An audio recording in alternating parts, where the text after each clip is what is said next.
This edition of The Briefing was first broadcast on Thursday, the 17th of April 2025.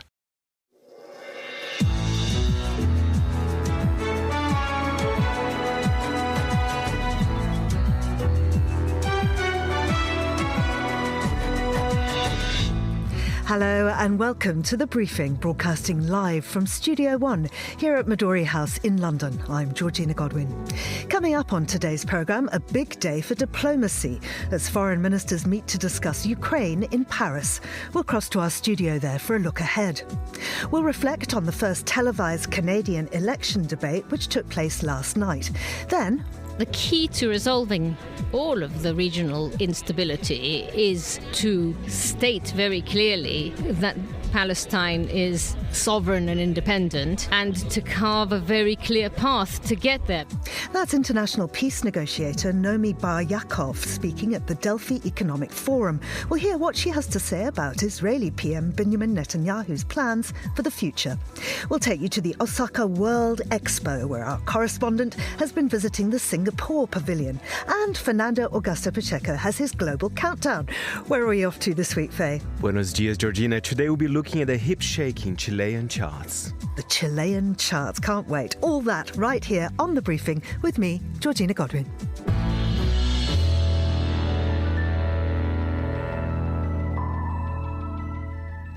There's a major meeting on Ukraine taking place in Paris today. Present will be President Volodymyr Zelensky's chief of staff and his foreign and defence ministers. Representatives of France, Germany, Britain and the United States, including the US Secretary of State Marco Rubio and Special Envoy to the Middle East Steve Witkoff. Well, Monocle's Paris bureau chief Simon Bouvier joins us now from our new studio in the French capital. Simon, is it just Ukraine on the agenda? Bonjour, Georgina. Most certainly is not. There are a ton of items on the agenda, including Iran's nuclear program and, of course, US tariffs on European goods. Mm-hmm. Now, it's slightly surprising that there is a Ukrainian delegation there because that wasn't previously announced. Were they a last-minute addition? I think maybe they were a last-minute addition for U.S. officials, but I think considering that the European stance has always been that any discussions about Ukraine should include the Ukrainians, probably Paris and all of the other European countries that are capitals rather that are present at these talks had always thought that inviting them to be a part of these talks was going to happen. Whether or not they told their American counterparts about it, reports say that they didn't because the Americans were not keen when in the kind of Trump administration 2.0 style of negotiation has kind of emphasized these bilateral talks. But yes, their presence was not expected by everybody, but certainly I would say the Europeans have not deviated from their stance. Now, Stephen Witkoff, who of course is the Middle East envoy, met with Vladimir Putin last week, and presumably he'll brief the other delegates on that conversation. Russia, though, seems to be trying to steal a march on this because the Kremlin have issued a statement this morning blaming Europe for continuing the war. What did he say? Well, I think that to your point, the Russian statements saying that they regret that Europe seems set on continuing the war and that they're the reason why no peace deal can be found is contradicted by the facts on the ground and all the most recent bombings that we've seen of Ukrainian cities. In fact, President Volodymyr Zelensky had kind of an even stronger words than usual to describe these attacks and saying that these Russian killers need to be stopped. So I think, as usual, as has been the case in diplomatic negotiations forced by the United States in the past few months, the Ukrainian side and the Russian side don't seem to be getting closer together, and the hopes that President Trump and his officials had of ending the war quickly seemed dashed. Now, Macron will be steering these talks. What's he aiming to achieve on Ukraine? Well, Georgina, I think that he's aiming to provide security guarantees to Ukraine that the United States is unwilling to, and he and European allies are hoping this kind of coalition of the willing, as they're calling it, that includes the UK and other European countries. I think they're hoping that will be enough to persuade the United States to come back on side, so to speak, and to reform a united front with Ukraine and Europe to pressure Russia into a peace that works for everybody. Now, as you hinted at before, or mentioned before, Witkoff has just returned from Moscow, where he said that essentially the only way to end this that is acceptable to Russia is for Ukraine to give up on all of the territories that have been already conquered by Russia, and that obviously is unacceptable to Ukraine. So the frustrations in Washington will continue if they continue to insist that the way out of this is just to give Russia everything that it wants and ignore Ukraine's wishes. What are the other major foreign policy issues that Rubio and Witkoff will be pushing? Well, they have just come back from talks or the American officials from talks in Oman with Iranian counterparts, reviving talks for an Iran nuclear deal. Now, President Trump in his first term famously withdrew the United States from the JCPOA, the kind of alphabet soup acronym for the previous Obama-era nuclear deal that limited Iran's nuclear program to civilian uses. He said at the time that it didn't go far enough, so he withdrew from it. And now it seems that they're seeking to sign a new deal that will have another name, but that will achieve similar aims. The Iranians have described initial talks as productive, and they will be meeting again in Rome soon. But as usual, there have been kind of mixed messages. So Rubio and Witkoff are going to brief the Europeans on what transpired, and they're going to try to bring them on side so that they can play a role in helping them score this foreign policy win, which seems like the most likely one for the United States, since the other two major foreign policy arenas right now are Ukraine, which has stalled, and the war in Gaza, which is not looking like it has an end in sight either. So if they need European support, does that give the Europeans some leverage over tariffs? I think so, Georgina. I think that, the days of the United States and Europe being in lockstep are over. And I think that, now the Europeans will say, okay, well, if you need our help to score foreign policy wins, then you need to give up on imposing tariffs on our goods, because that's not acceptable to us. So they're definitely going to be looking to horse trade on this. Now, what exactly Witkoff and Marco Rubio will want from Macron and the other Europeans remains to be seen. But I do think that if they want to put on the table for Iran a kind of regimen of lifting of sanctions and step-by-step reintegrating them into international markets, they're going to need the Europeans on side for that as well. Simon, thank you very much indeed. That was Simon Bouvier, Monocle's Paris bureau chief. Now, here's Monocle's Carlotta Rebello with the day's other news headlines. Thanks, Georgina. The price of gold achieved its biggest daily gain since April 2020. The dollar index recovered from near a 3-year low on Thursday, making gold more expensive for holders of other currencies.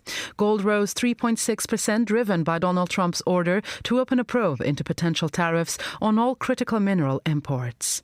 Kia's EV3 was named World Car of the Year, and Hyundai Motors' Casper Electric became the World Electric Vehicle of the Year at the 2025 World Car Awards. The EV3 triumphed over 52 competing models in the category, including the Hyundai Casper Electric and the BMW X3 at the ceremony in New York. And French luxury brands group LVMH is holding its AGM at the Carrousel du Louvre in Paris. The shareholders are expected to vote for an amendment in the company's bylaws to allow Chairman and CEO Bernard Arnault to stay at the helm until 85, raising the maximum age from 80. Trump's tariffs on EU goods might also be discussed. Those are the day's headlines. Back to you, Georgina. Thank you, Carlotta.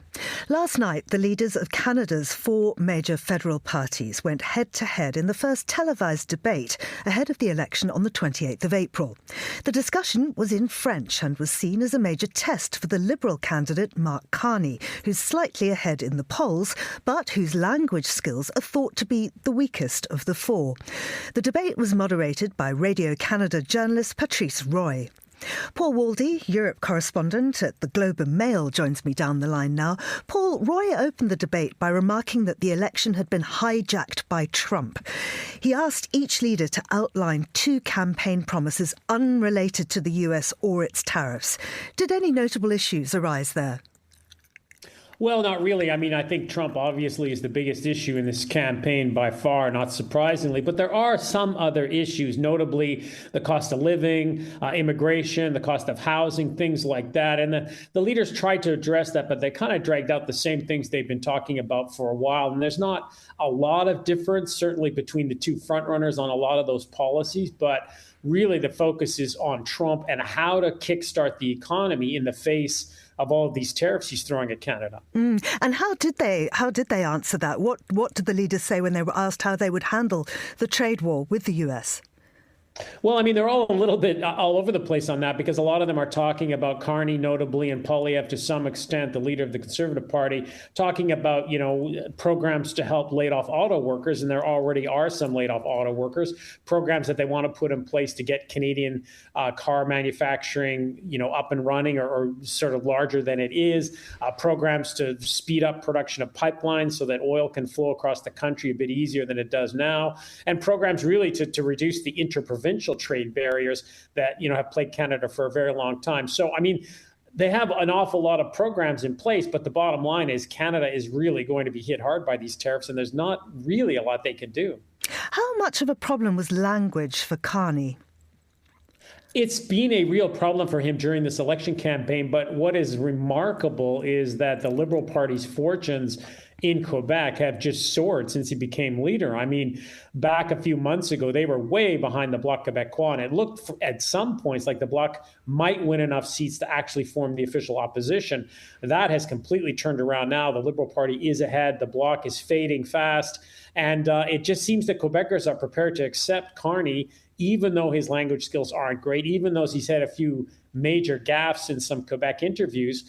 But I think they view the threat from Trump just that much more seriously in Quebec because their language and culture would certainly be under threat if Canada ever did become the 51st state. And what would you say was the overall tone of the debate? It was pretty mild-mannered. I mean, that also kind of surprised me. I was watching it, and, Poilievre for many, many months has been just an attack dog, very, very aggressive, not only with other political leaders, but with the media and, kind of with everybody. He was just super aggressive all the time, and he has toned that down a lot, because that has not been working on this election campaign. People are kind of turned off by that and saying, that's not going to be the approach we need now to go after Trump.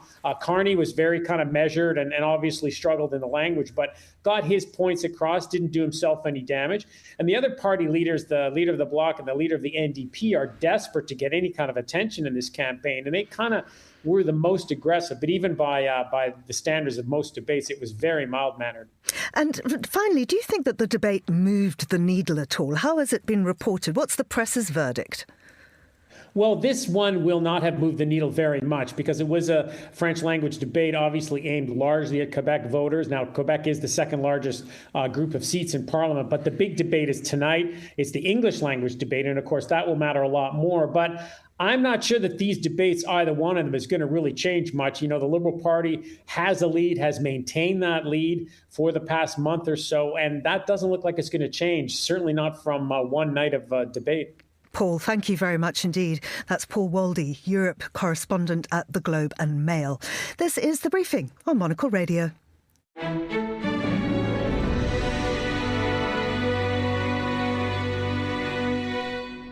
You're back with a briefing on Monocle Radio. Reporting from the Delphi Economic Forum, Monocle's foreign desk host Andrew Muller spoke with international peace negotiator Nomi Bar Yaakov about Israel PM Benjamin Netanyahu's plans for the future. Andrew started by asking whether Netanyahu is being deliberately ambiguous or is uncertain on how to proceed. No, I think he is extremely strategic. His strategy is to keep himself in power and to keep his coalition in power. If he decides to stop the war, have all the hostages released and have a post-Gaza plan to transfer power to an independent Palestinian technocratic body, which is what the Arab Initiative led by Egypt has proposed and what many of us working on the post-Gaza war transitional authority. It's basically has to be Palestinian-led. It's not something that Netanyahu is willing to contemplate, and he's basically decided to put himself and keeping his coalition together above anything else. And just to clarify that, if the war were to end, he would lose his coalition partners. So do you think he sees this, what is currently going on now, then, as more or less a perpetual and self-sustaining conflict? Well, I mean, he's looking at aggression in Lebanon, in Syria, in Yemen, in the West Bank and in Gaza. So it's not Gaza alone, and you need to look at them all together. And some of the countries I mentioned are easier to resolve than others, specifically Lebanon and Syria. Ashara is open to quiet. I assume he's open to some sort of undeclared understanding that there will be no hostilities on either side. That's what usually happens. You know, there's not a written agreement, but there's certainly understandings. But Netanyahu isn't contemplating those at the moment. And also with Lebanon, it's very clear that the Lebanese government, which is the best government that Lebanon has had in a decade. Which is a low bar, but still. Well, I mean, they are dismantling Hezbollah infrastructure. They obviously cannot state it in public because they would cause too much problem, you know, with the supporters of Hezbollah and the Shia population. They need to be given a chance to do the job themselves with French support. I don't see the US necessarily getting involved at the moment. And Israel could pass on, you know, the intelligence through safe channels. So there's certainly other ways to resolve the conflicts within the West Bank, Gaza, Lebanon and Syria. I mean, I know there's a lot of moving parts to the question, but if Benjamin Netanyahu or any Israeli prime minister was so minded, is there a potential strategy there in that you sort of reach some sort of accommodation with Lebanon and the new regime in Syria, which makes it clear to whoever is in charge of Palestine that they're kind of out of friends and they're kind of out of options and they do need to come to terms of some sort? Well, I think the key to resolving all of the regional instability is to state very clearly and that Palestine is sovereign and independent, and to carve a very clear path to get there, because unless there is an independent, viable, sovereign Palestinian state, along the 67 lines plus minus, there can be an exchange of one-to-one of territory because of, you know, all the settlements. But certainly without a commitment to a Palestinian state, we're going to see another 7th October, and maybe it'll be worse. But is that politically realistic, not just for Benjamin Netanyahu, but for any plausible Israeli prime minister to actually say to the Israeli people, you know, there must be a Palestinian state, this must be something we have to work towards, and something we will have to take risks and possibly make sacrifices to accomplish? I mean, that's a tough sell. No, well, I don't think Netanyahu is going to do it. He's dead against the Palestinian state, and he's got a very fanatic, extreme messianic coalition that believes that all of Palestine should be sovereign Israeli territory, should be annexed and be part of the sovereign state. And they would like to see the Palestinians, quote unquote, voluntarily moving along. And that's the term that they use. So it's very clear that with this government, there is no way to get to a viable coexistence between the Israelis and the Palestinians, and we really need to do all the hard work and prepare for the post-Netanyahu era. But in that post-Netanyahu era, with a different Israeli government, perhaps even different Palestinian leadership, absolutely. Ultimately, obviously, Israel is going to be the final decision maker about whether or not there is a Palestinian state. This is not going to happen until or unless Israel agrees, okay, fine. What imaginable levels of reassurance would need to be offered to the Israeli public before they will go along with that? No, you hit the nail on the head. There needs to be very, very clear security guarantees for Israel. Well, of course, for the Palestinians, but for Israel, in order to get the Israeli electorate to vote for a conciliatory path ahead. And at the moment, no leader will launch a platform for elections based on a two-state solution. That's down the line, and we really need to distinguish between election rhetoric and the so-called red lines, which they always break, and what is actually going to happen in future. But, for the Arab League states to say that, and the Islamic states to say that they offer normalization in exchange for a Palestinian state, that clearly isn't sufficient to persuade the Israeli public. There have to be concrete Article 5 style guarantee, NATO Article 5 guarantees, in order to get the Israeli public to vote for that kind of post-Gaza framework. That was Nomi Bar Yaakov speaking to Andrew Muller at the Delphi Economic Forum. And for more coverage from that forum, do tune into the Foreign Desk every Saturday at midday London time. You're listening to The Briefing on Monocle Radio.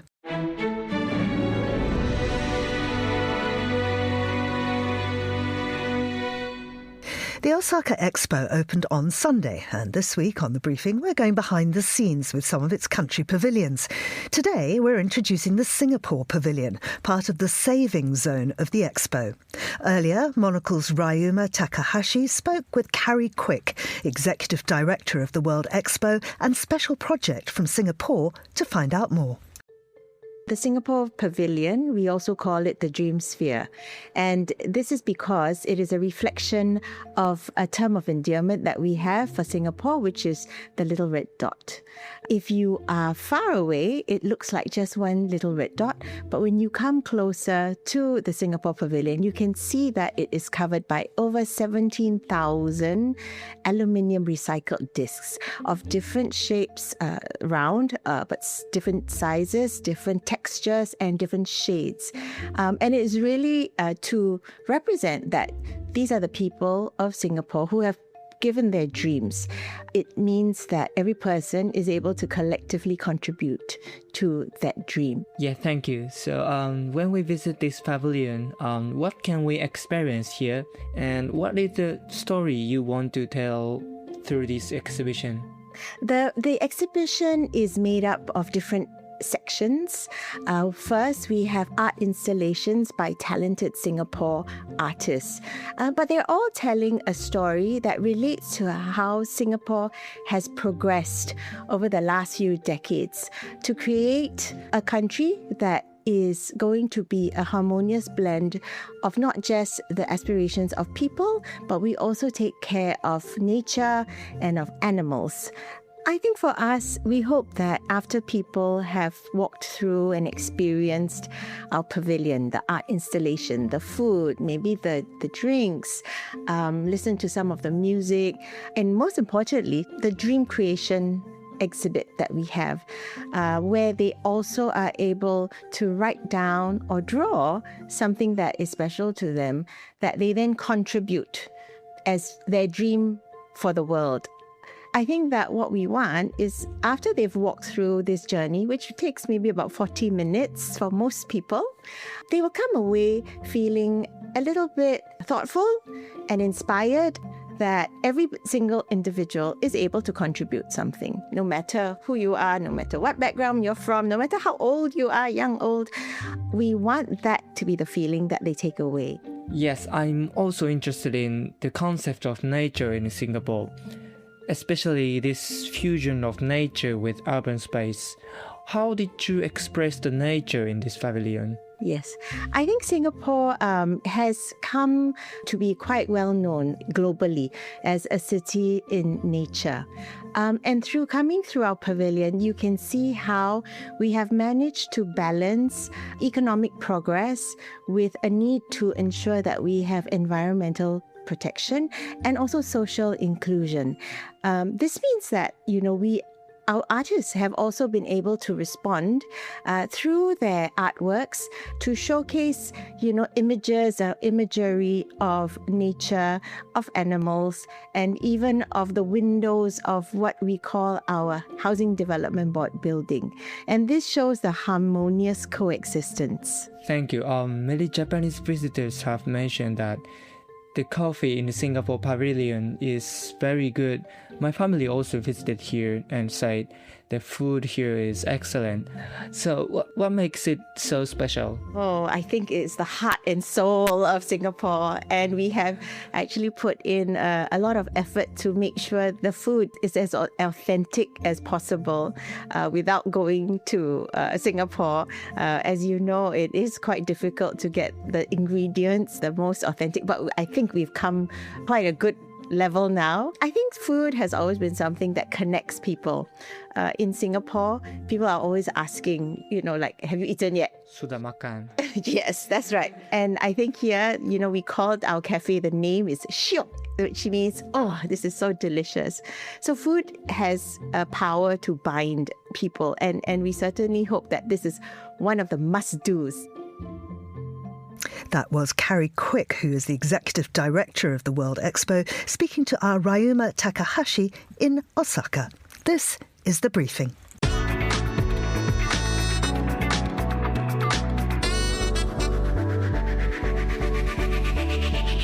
And now it's time for this week's Global Countdown. Today we head to Chile with Fernando Augusto Pacheco, Monocle's senior correspondent. Tell us about Chilean music. It's good that I chose Chile because from South America, probably is the country that I know the least. So I was very curious what's going on there. And actually, there are a lot of local artists in the top 5, Gigi. But one thing that really, made me very surprised, all the artists in the top 5, they're under 25 years old. That's remarkable. We have young artists everywhere, but honestly, probably Chile is the youngest of them all. So perhaps that makes the music scene quite exciting in a way. Maybe ageist, some might say. But shall we start at number 5? Let's. He's the biggest star in Chile at the moment. In fact, he might come back actually in the top 5. It's Kid Voodoo with Resonancia Etérea with the song La Verdad. Let's have a listen.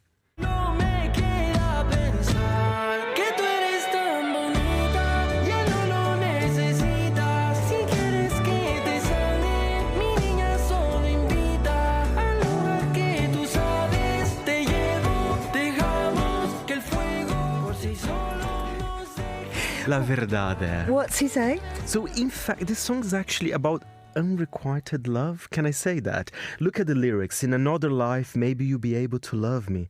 Maybe in another life, he won't be here. So it is quite dramatic. Yeah. And it's funny because his usual kind of music style is kind of more reggaeton mixed with rap, or people call Latin trap. But he started his music career as a rock star, so he moved away completely from this genre. But of course, he can pen a good ballad here and there as well. Yeah, that was felt very poignant, didn't it? Poor Kid Voodoo. So, at number 4. Number 4, we're heading to Colombia. This song, I did mention in the menu about hip shaking. I think there will be some hip shaking in the song. It's fun, it's great Colombian music. It's a big hit across the continent. It is by Billy W. Sound and Ovi on the drums with La Plena.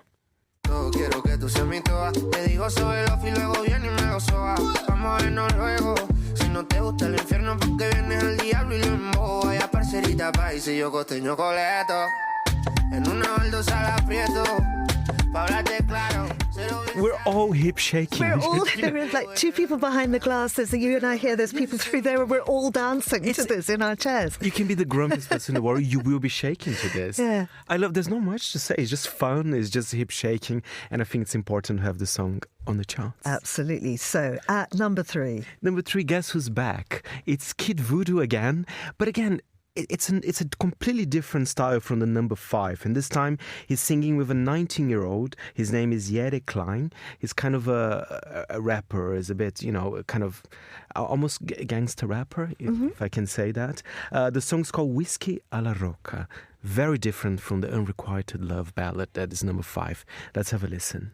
Ay, ay, ay, quiero hacerte lo que te conté. Es que esa bichi me tiene enamorado. Esa baby reza en tantos lados. Siento que yo soy el indicado para estar con esa mina siempre a su lado.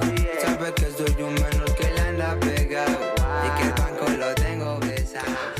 I mean, after the excellent hip shaking of number 4, that comes across as a disappointment. A little, I have to say. A little disappointment, I'm so sorry to say.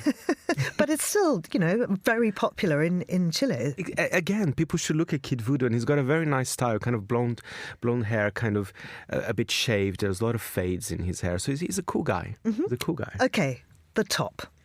Not quite the top. Number 2. Number 2. We're number 2. We have another young man. He's 21 years old. He looks like a child, though. He looks like 14. Honestly, because the clip's quite sexy. There's a lady there with some lingerie and a fur coat. There's some snakes there as well. People are still making videos like that? Oh, yeah. They still happen, Georgina.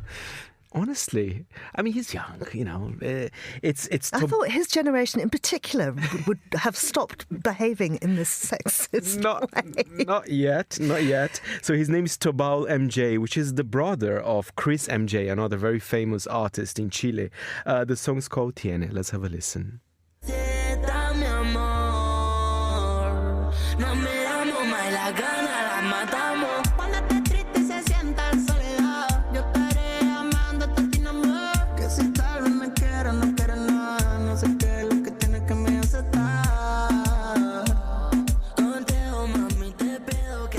Yeah, so lingerie and snakes and fur coats. Yeah, and he sounds like he's been inhaling helium there, doesn't he? His voice is all funny. I wouldn't be surprised.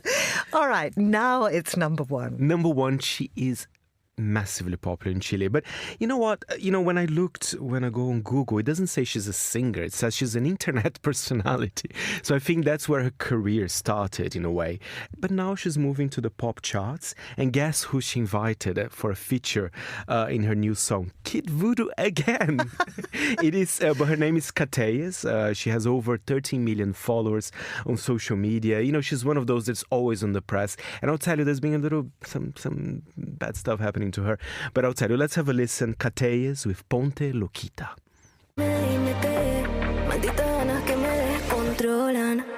Pero sabes que no es bueno que yo te vuelva a llamar. Bebé patito y soltero y quiero repetirlo una vez más. Y por eso te digo rompe el suelo, dale ponte loquita.